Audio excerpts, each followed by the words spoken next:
and active advertising. What's the difference between the two? Right, well, that's a good question. The difference between, for example, passive advertising is kind of like putting a loaf of bread at the store with all the other loaves.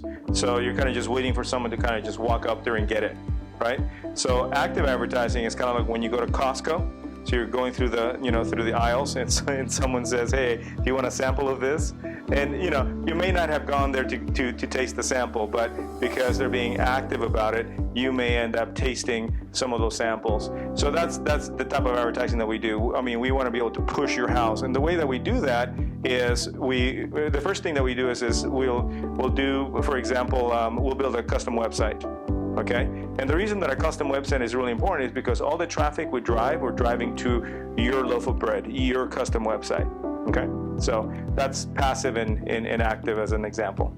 So the internet, is that passive or is that active? That's passive, because really in essence all you're doing is you're just putting it out there and you're waiting for someone to really in essence tell you that they're interested, versus you pushing the product in front of a bunch of people, just sitting there waiting for someone to, in essence, go and grab it. You know what I mean? Right. Yeah.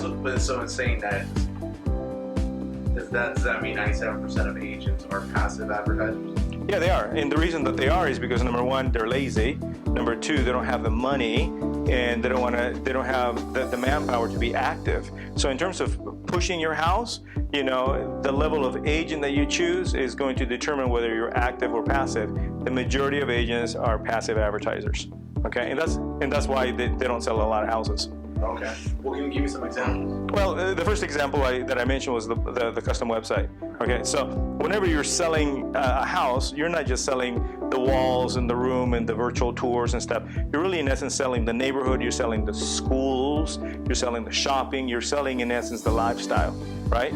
So the key thing is you can't really do that if you're driving traffic to Zillow, which is what most agents are doing, or driving traffic to a list of properties in Realtor.com or a list of properties in Trulia, those are the typical places where your home is going to end up. We drive traffic to your home, and we have complete control over the experience. So the virtual tour, the information about shopping, about restaurants, about the schools. I mean, I can tell you this, I see 90+% of the agents not really spending much time talking about the schools, and that is really one of the primary reasons why families move into a neighborhood. It's the school system, okay? So another example would be, for example, we've spent the last 30 years building really strong relationships with the top 1% of the realtors in every county. So when we take a listing, then we're going to go in and push that listing to the realtors. Again, these are realtors who are selling 100, 150, 200 homes a year that we became friends with. At the level of production that we're at, they all know who I am.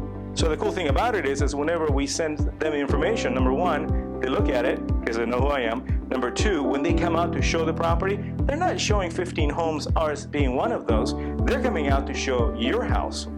So when you have 900 friends who are top producers paying attention to your home, it's a much, much different experience. So those are a couple of examples.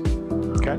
So like I said before, the typical realtor uses 4 to 5 tools to sell homes. Okay? So if the open house doesn't work, if the multiple listing service doesn't work, if the internet doesn't work, for example, okay, if the postcard mailer didn't work, you're dead in the water. They don't have anything else to do. We come in, we have 49 different tools to sell your house. So passive, aggressive, right? Passive, active. So those are the things that make a huge difference in the sale of your house. Okay. Anything else? Okay.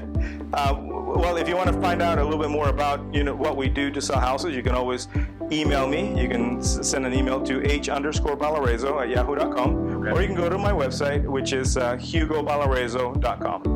Okay. Okay. Thank you for your time. Thank you. Okay. Appreciate it. You're welcome.